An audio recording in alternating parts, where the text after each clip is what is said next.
Agad nag-viral at umani ng sari-saring reaksyon ang performance ng singer-actress na si Julian San Jose sa isang manong benefit concert sa Occidental Mindoro. Ang pinagdausan kasi ng pagtatanghal sa loob mismo ng isang simbahan. Ang reaksyon ng netizens at pahayag ng management ni Julian na tinutukan ng ating showbiz angel.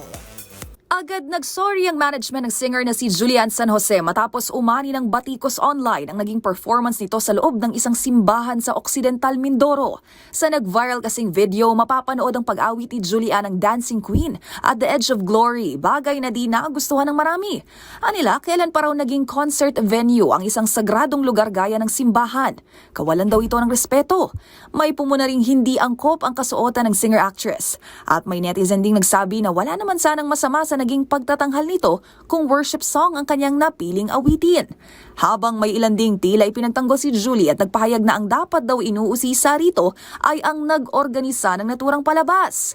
Batay sa mga naglabasang impormasyon, ang pagtatanghal ni Julian sa Nuestra Señora del Pilar Shrine sa Occidental Mindoro ay bahagi ng isang benefit concert.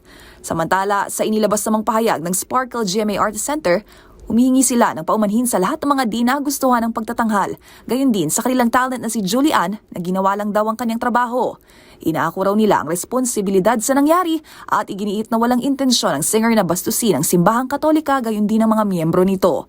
Sa huli, nangako ang Sparkle na mas magiging maingat pagdating sa kanilang pakikipagnegosasyon para hindi na maulit ang nangyari. Para sa MBC TV Network News, ito po ang showbiz angel Angelica Cosme. Una sa Pilipinas, una sa Pilipino.